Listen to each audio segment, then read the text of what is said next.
ještě stopečku. Ne, děkuju, už jsem měl 2. Na přátelskou dohodu, pane Věku.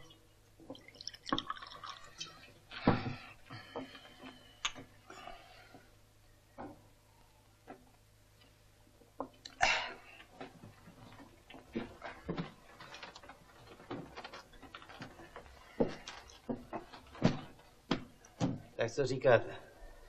Císař pán by na ně mohl ležet. No to špakota. Vyvedené je slušně. Já bych špatnou práci nekoupil. Ale to není nejjemnější plátno. Tohle. Jemnější se nedá udělat. Pane Morávku, jste starý otcův známý. Nezlobte se. Ale to musíte sám uznat, že to není nejjemnější plátno. No, dobrá. Ale je to dobré plátno.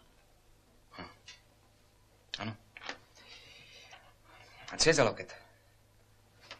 No, vidím, že jsem narazil na kosa.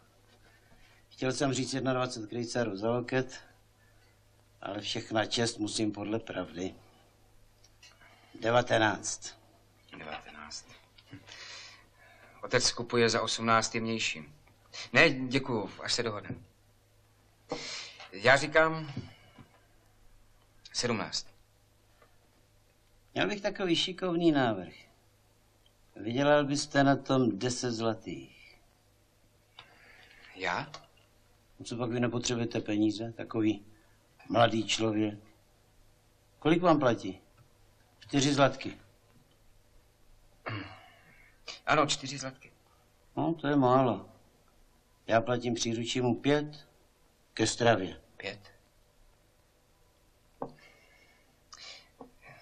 Jaký máte návrh? Takovýhle.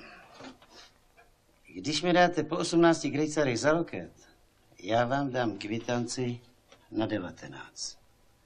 To máte za loket 1 krejcár pro sebe.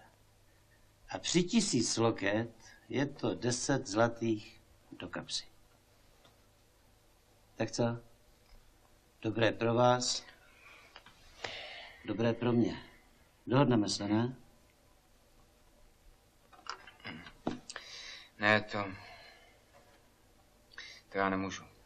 Říkám vám, že se to nepozná. Tak jste se zmýlil, neumíte ještě tak smlouvat, no hlavu vám neutrhne.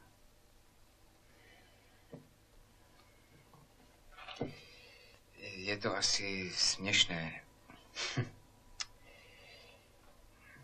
Otec vás pokládá za svého přítele. Ale to je špinavost. S Bohem.